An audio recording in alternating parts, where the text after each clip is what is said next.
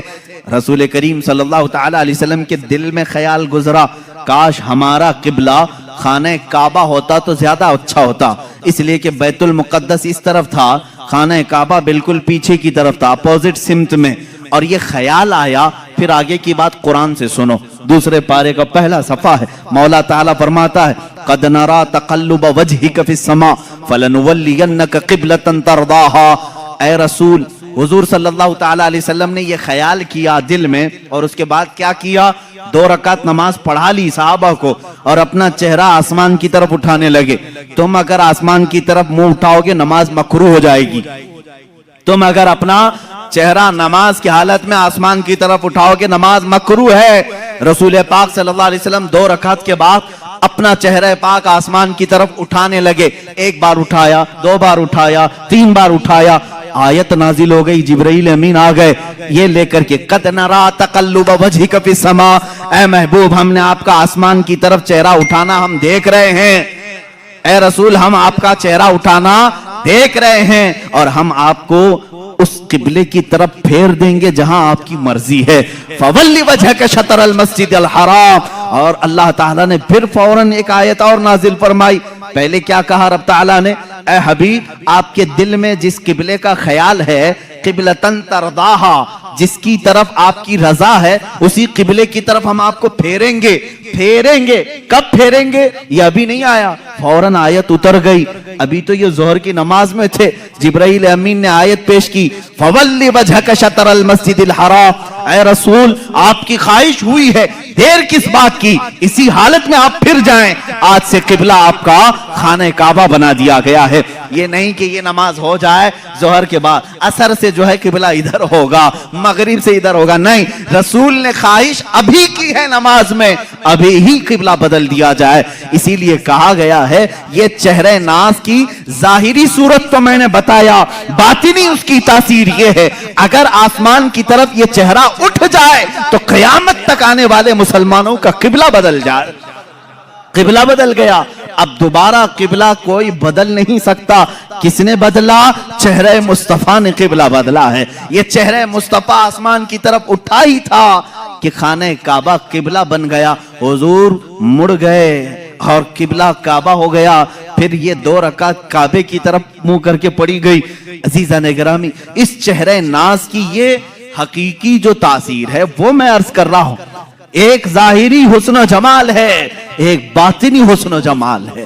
دونوں جمال کے ساتھ میرے آقا صلی اللہ تعالی علیہ وسلم اس دنیا میں تھے. اب یہاں میں اگر بتا دوں، ایک صحابی کہتے ہیں حضور صلی اللہ تعالی علیہ وسلم کا جو حقیقی حسن و جمال تھا وہ تو کسی نے دیکھا ہی نہیں، کسی نے دیکھا نہیں.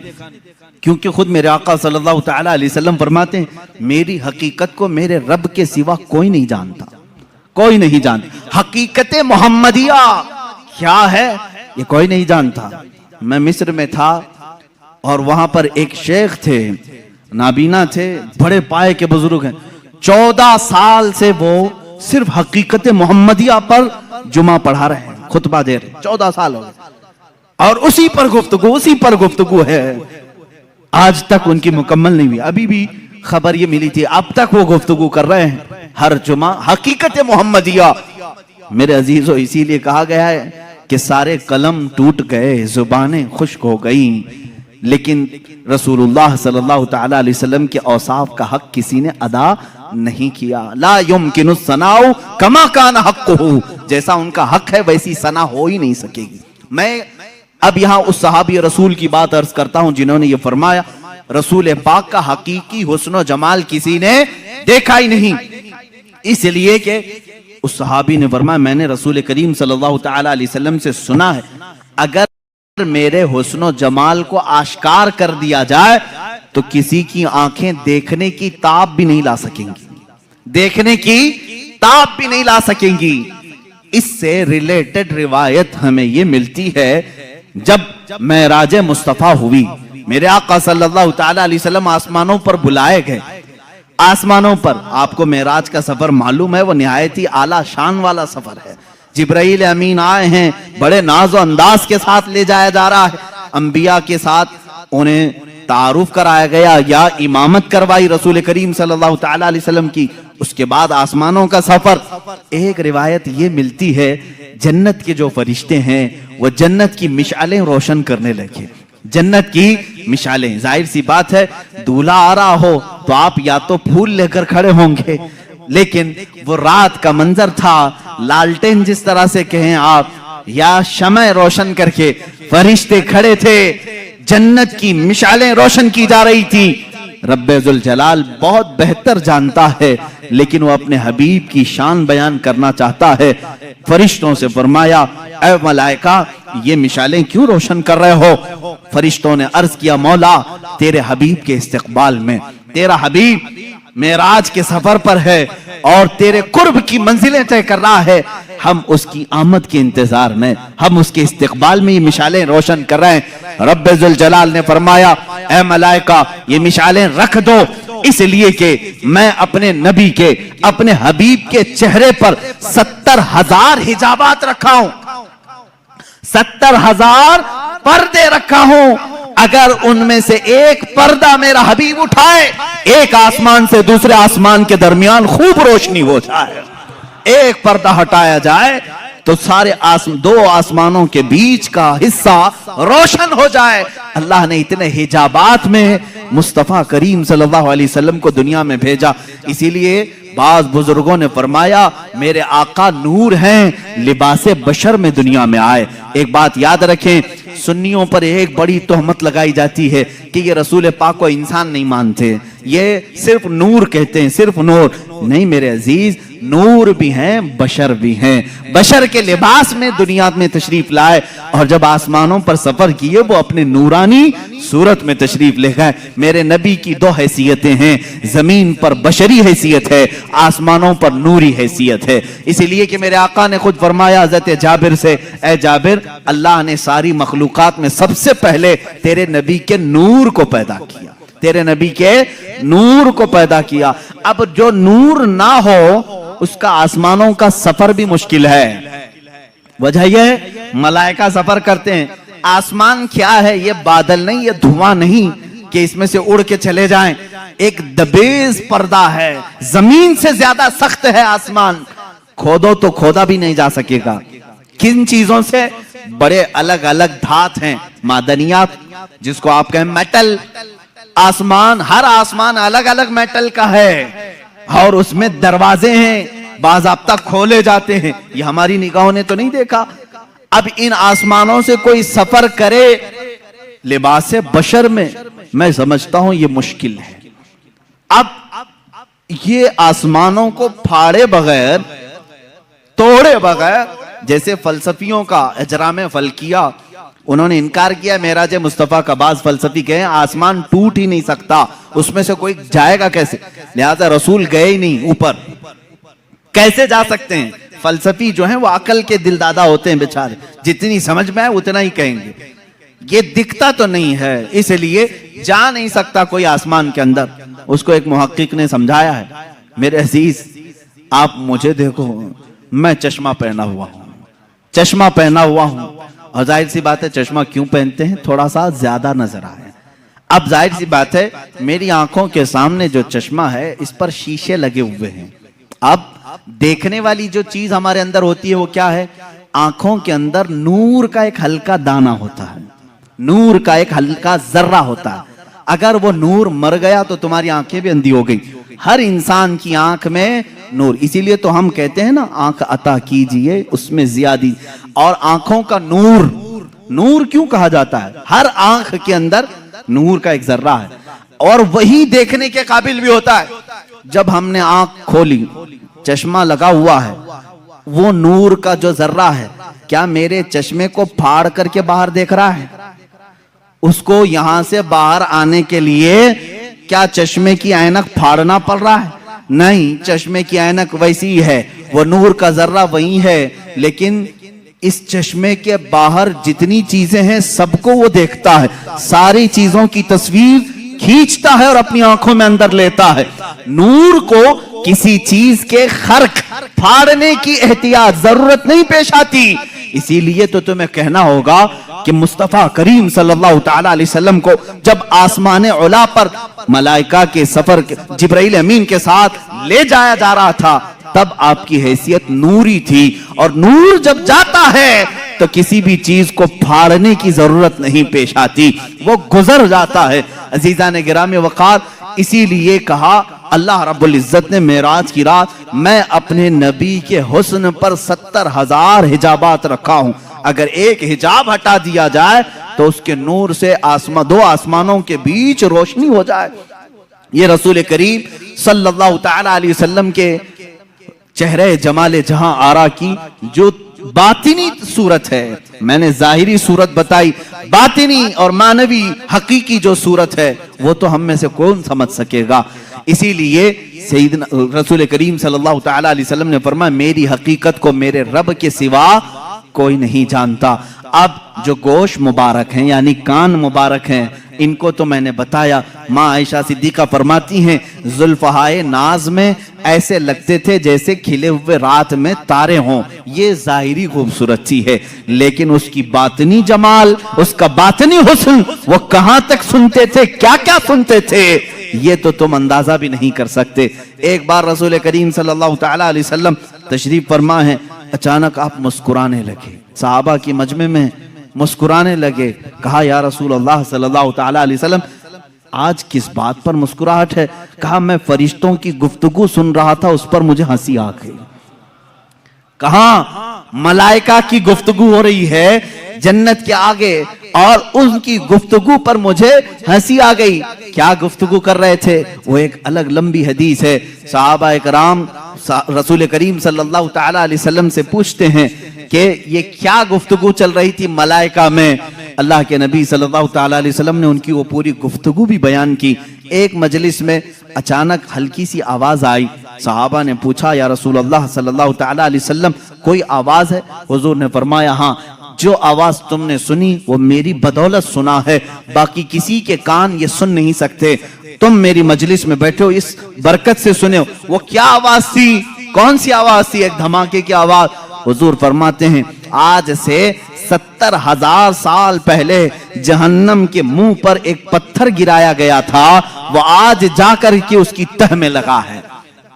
اس کی تہ میں اب جا کر پہنچا ہے، یہ اسی کی دھماکے کی آواز تھی۔ یہ اللہ کے نبی صلی اللہ تعالیٰ علیہ وسلم کے کان مبارک ہے، دور و نزدیک کے سننے والے وہ کان لالے کرامت پہ لاکھوں سلام۔ یہ بریلوی یوں ہی سلام ہندوستان سے نہیں بھیجتے، ان کا یقین ہے ہم یہاں سے پکارے وہ وہاں سے سنے، مصطفیٰ کی سماعت پہ لاکھوں سلام۔ یقین ہے نا؟ یقین ہے، اس لیے تو ہم یہاں سے پکارتے بھی ہیں اور میرے آقا سنتے بھی ہیں، اس لیے کہ وہ کان، ظاہری کانوں کی خوبصورتی اپنی جگہ پر، لیکن جو باطنی اور اس کی معنوی خوبصورتی تھی اس کو تو حدیثوں نے بیان کیا ہے۔ اللہ کے نبی صلی اللہ تعالیٰ علیہ وسلم کیا کیا سنتے تھے، کیا کیا دیکھتے تھے، بہت ساری حدیثیں ہیں میرے عزیزو۔ جب علم غیب کی بات آئے تو انشاءاللہ العزیز اس ٹاپک پر، اس موضوع پر ہم عرض کریں گے۔ اب اللہ کے حبیب صلی اللہ تعالیٰ علیہ وسلم کے دست مبارکہ کی بات ہے، ہاتھ مبارک حضور اکرم صلی اللہ تعالیٰ علیہ وسلم۔ ویسے تو میں نے ہاتھ کی خوبصورتی بتائی، ہاتھ بہت لمبے بھی نہیں تھے، بہت چھوٹے بھی نہیں تھے، ہتھیلیاں اتنی نرم تھیں جیسے کوئی مسافہ کرے تو ایسا لگے کہ ریشم کے کپڑے میں اس نے اپنا ہاتھ رکھا ہو، نرم ملائم، سوز و گداز اس کے اندر تھا۔ لیکن اس کی طاقت و قوت کا حال یہ تھا، اس کی طاقت و قوت کا یہ حال تھا کہ حضور اکرم صلی اللہ تعالیٰ علیہ وسلم نے ان ہاتھوں کو جہاں رکھا کیا کیا ہوا۔ ایک صحابی ہیں، چھوٹی عمر کے تھے، ان کے سر پر حضور صلی اللہ علیہ وسلم نے ہاتھ پھیرا اور کہا اللہ تجھے برکت عطا کرے۔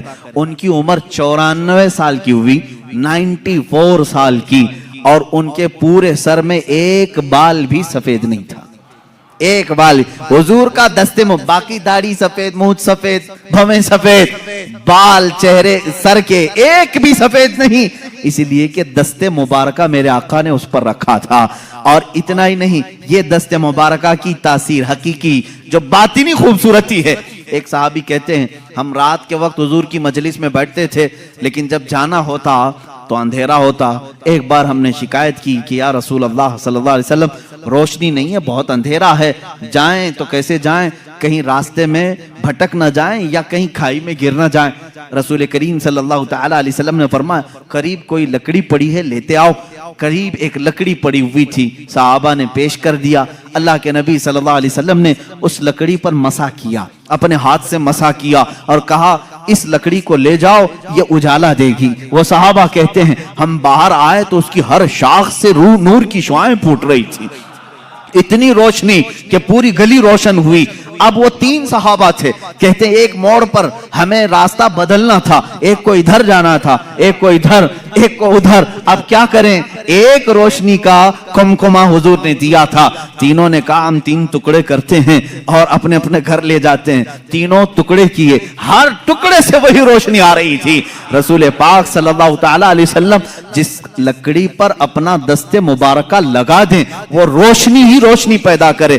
ایک صحابی ہیں جنگ بدر میں، حضرت عکاشہ رضی اللہ تعالیٰ عنہ کہتے ہیں میں غریب صحابہ میں سے تھا، کسی کے پاس تلوار تھی، کسی کے پاس چاقو تھی، میرے پاس کچھ بھی نہیں تھا۔ میں حضور کی بارگاہ میں عرض کیا کہ آقا لڑنا تو مجھے بھی ہے، جذبہ جہاد میرے بھی اندر ہے، غریب ہی ہے، غربت کی وجہ سے میرے پاس کچھ نہیں۔ حضور نے ایک لکڑی اٹھائی اور کہا جاؤ اس سے جنگ کرو۔ وہ ایک پرانی لکڑی تھی۔ وہ صحابی کہتے ہیں میرے آقا نے اپنا دست مبارک اس لکڑی پر رکھا تھا، وہ ایسی غضب کی تلوار بنی کہ اسی سے میں نے کئی لوگوں کو گھاؤ دیے، زخم دیے، اور وہ لکڑی کسی کافر کے گردن کے قریب جاتی گردن اڑ کر چلی جاتی تھی۔ وہ دست مبارکہ کی تاثیرات، یہ الگ عنوان ہے میرے عزیزو، وہ چھو لیں تو اس میں برکت ہو۔ اب آؤ حضرت جابر رضی اللہ تعالیٰ عنہ کے گھر کی دعوت جو آپ نے سنا بھی تھا معجزات میں۔ حضور پاک صلی اللہ تعالیٰ علیہ وسلم کھانا تناول فرما لیے، کھانے کے بعد دسترخوان سے اپنا ہاتھ پوچھ لیا۔ حضرت جابر کہتے ہیں میں نے وہ دسترخوان اٹھا لیا اور برکت کے لیے رکھ لیا۔ اللہ اللہ، اسی صحابی کا عقیدہ بریلی کے امام نے ہمیں دیا ہے، رسول اللہ سے جو بھی چیز متعلق ہو جائے وہ ہمارے لیے برکت کا ذریعہ ہے۔ ہم ان کو مٹانے کی بات نہیں کرتے بلکہ ان تبرکات پہ خود کو مٹانے کی بات کرتے ہیں۔ ہم اپنی جان مٹائیں گے ان تبرکات پر جو رسول کریم صلی اللہ تعالیٰ علیہ وسلم سے ریلیٹڈ ہیں۔ عزیزان گرامی، سال بھر یہ سنی انتظار کرتے ہیں میلاد کب آئے اور منہ مبارک کب دیکھیں۔ ہم تو حضور پاک صلی اللہ تعالی علیہ وسلم کے جسم ناز کے ہر عضو سے محبت کرتے ہیں. خیر حضرت جابر فرماتے ہیں میں نے وہ دسترخوان اٹھا لیا, اونچے طاق پر رکھا. کبھی ایسا ہوتا کہ وہ میلا ہو جاتا یا دھول لگ جاتی تو ہم اس کو دھوتے نہیں, بھڑکتے ہوئے آگ کے تندور میں ڈال دیتے تھے. آگ کے تندور میں دسترخوان کو ڈال دیتے, تھوڑی دیر کے بعد اس کو نکالتے, کپڑے کا ایک رواں بھی نہیں جلتا, میل تو چلا جاتا تھا, میل نکل جاتا, کپڑے کا ایک رواں بھی نہیں جلتا. یہ دست مصطفیٰ کی کرامت ہے, یہ رسول کریم صلی اللہ تعالی علیہ وسلم کے دست مبارکہ کا معجزہ اور اس کی حقیقی باطنی خوبصورتی ہے. اب یہاں پر میں سنیوں سے یہ کہوں گا, اے میرے عزیزو, اللہ کے نبی صلی اللہ تعالی علیہ وسلم سے قریب ہونا چاہتے ہو کہ نہیں ہونا؟ میرے آقا نے فرمایا جو مجھ پر دنیا میں کثرت سے درود پڑھے, بعض روایات میں ہیں 100 مرتبہ درود پڑھنے کی عادت ڈال لے. اللہ کے نبی فرماتے ہیں کل قیامت کے دن میں اس کو اپنے ہاتھوں سے مصافحہ کروں گا. ہائے اگر وہ نرم و نازک ہاتھ, وہ سوز و گداز و ملائم ریشمی ہاتھ قیامت کے دن اگر ہمارے ہاتھوں میں آ جائے, میرا وجدان یہ کہتا ہے رسول پاک اگر دسترخوان کو ہاتھ لگا دیں اسے آگ نہیں جلاتی, جس امتی سے مصافحہ کر لے اس پر بھی جہنم کی آگ نہیں جلائے گی. انشاءاللہ العزیز جہنم کی آگ سے وہ بندہ بچے گا جس کو رسول پاک نے مصافحہ کیا ہو. اس لیے آج سے عادت ڈالیں گے, روزانہ میرے آقا کی بارگاہ میں درود پاک بھیجیں گے. اس وقت تک ہم نہیں سوئیں گے جب تک حضور پاک کی بارگاہ میں ہدیہ درود نہیں بھیج لیتے. پڑھیں درود مبارکہ. اللہم صلی علی سیدنا و مولانا محمد معدن الجود والکرم وآلہ واصحابہ الکرام وابنہ الکریم وبارک وسلم صلاۃ دائمۃ سرمدا ابدا. میرے عزیزو, اب ایک ایک عضو پر میں تفصیلی گفتگو کرتے چلا جاؤں, وقت نکل جائے گا. اب آئیں حضور پاک صلی اللہ تعالی علیہ وسلم کے قدم ناز کے متعلق بھی آپ نے سنا کہ آپ پتھر پر بھی رکھتے تو پتھر نرم ہوتا اور اس میں نقش پیدا ہو جاتا, نقش پیدا ہوتا. اور ان قدموں کی بات تو یہ ہے کہ جس زمین پر میرے آقا نے قدم رکھے ہیں وہ کون سی زمین؟ مکہ. اللہ نے قرآن پاک میں اس زمین کی قسم یاد فرمائی, لا اقسم بہذا البلد وانت حل بہذا البلد. مولا فرماتا ہے قسم ہے اس شہر مبارک کی. کون سے؟ مکہ کی قسم. قرآن میں ہے سورہ بلد آپ پڑھیں 30ویں پارے میں, اللہ فرماتا ہے اس شہر کی قسم. کیوں قسم؟ قسم مقدس چیز کی اٹھائی جاتی ہے. اللہ فرماتا ہے وانت حل بہذا البلد, اس لیے قسم کہ میرا حبیب اس شہر میں جلوہ گر ہے. قدم مبارک کھائی قرآن خاکے گزر کی قسم, اس کفے پاک کی حرمت پہ لاکھوں سلام. رسول کریم صلی اللہ تعالی علیہ وسلم کے قدمہائے ناز جہاں پڑے ہیں وہ گل و گلزار بنا ہے. اس لیے کہ حدیث میں ہے مدینے کا پہلا نام کیا تھا؟ یثرب تھا. اب ہم یثرب نہیں کہتے, لیکن تاریخ بتانے کے لیے صرف کہنے کی اجازت ہے. کسی نے اگر یثرب کہہ دیا تو اس نے حرام کیا, اس نے گناہ کیا. المدینۃ المنورہ, نہایت ہی روشن شہر یہ مدینہ ہے. مدینے کا دوسرا نام طیبہ ہے, طابہ ہے, طوبہ ہے. حضور اکرم صلی اللہ تعالی علیہ وسلم کی آمد سے پہلے اس کے حالات بتا دوں. یثرب کہتے ہیں بیماریوں کے مرکز کو, جہاں ہر طرح کی بیماریاں, طرح طرح کی بیماریاں رہتی ہوں, وہ یثرب تھا. یہ شہر یہاں جو جاتا وہ بیمار ہو کے آ جاتا. اور اس شہر میں بلائیں عام تھی, وبائیں عام تھی, لوگ بیمار ہوتے, مرتے, طرح طرح کے قسم قسم کے بخار آتے تھے. لیکن میرے آقا صلی اللہ تعالی علیہ وسلم نے اپنا قدم ناز وہاں رکھا تو یثرب ختم ہو گیا اور پھر وہ ہمیشہ کے لیے مدینہ ہو گیا. اتنا ہی نہیں, مدینے میں میرے آقا نے قدم رکھا, وہ بیماریاں تو چلی گئیں, وہ وبائیں تو چلی گئیں, بلائیں تو چلی گئیں, لیکن ساتھ میں میرے آقا نے اب یہ فرمایا اب یہ یثرب نہیں, اب مدینہ ہے. اس کی عزت یہ ہے غبار المدینہ فیہ شفاء. میرے آقا فرماتے ہیں اس کی دھول میں بھی اللہ نے شفا رکھی ہے. اڑتی ہوئی دھول مدینے کی اللہ فرماتا, رسول پاک فرماتے ہیں اس میں شفا ہے. خاکے شفا کہاں سے لاتے ہو؟ خاکے شفا کہاں سے لاتے ہو؟ مدینے کی ہی مٹی ہے. اس مدینے کی مٹی میں شفا آئی کہاں سے؟ مٹی تو زمین کی ہے, وہ قدم ناز کی برکت ہے. میرے آقا صلی اللہ تعالی علیہ وسلم کے قدمہائے ناز جہاں رکھے جائیں. اب بریلی کے امام اعلی حضرت فاضل بریلوی رضی اللہ تعالیٰ عنہ نے اپنے اشعار میں جو تمنائیں کی ہیں وہ ہلکی پھلکی نہیں ہیں, ہلکی پھلکی نہیں ہے. مدینے میں قدم رکھا رسول پاک نے, ساری بلائیں ختم, وبائیں ختم, بیماریاں ختم, لیکن وہ زمین اب شفا کا مرکز بن گئی. جو وہاں جائے مٹی اٹھائے اپنی جلد پر لگائے صحت یاب ہو جائے. اب یہ حدیث پاک میں موجود ہے. اعلیٰ حضرت فرماتے ہیں یا رسول اللہ صلی اللہ تعالی علیہ وسلم, آپ کے یہ جو کفے پا کہتے ہیں تلووں کے نیچے والا حصہ, کف کہتے ہیں ہتھیلی کو, پا کہتے ہیں پیر کو, کفے پا پیروں کا جو تلوہ ہے اتنا مقدس ہے کہ رکھ دیں تو بیماریاں ختم, بلائیں ختم, وبائیں چلی جائیں اور پھر وہ مرکز شفا بن جائے. تو کیوں نہ میں تمنا کروں.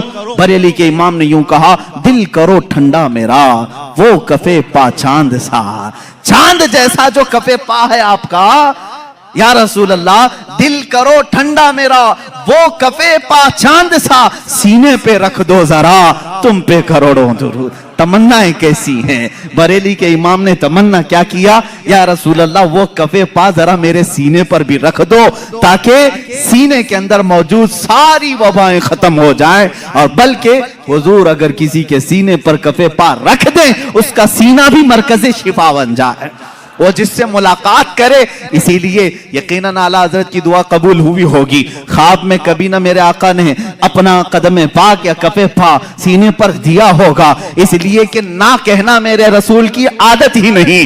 اعلیٰ حضرت نے اگر دعا کیا ہے سینہ مبارکہ پر قدم ناز رکھا ہوگا تو اب جیسے مدینے سے بلائیں ختم ہوئی, وبائیں ختم ہوئی, مدینہ مرکز شفا ہو گیا, یہاں بریلی کے امام کا سینہ عشق و محبت کا امام بن گیا.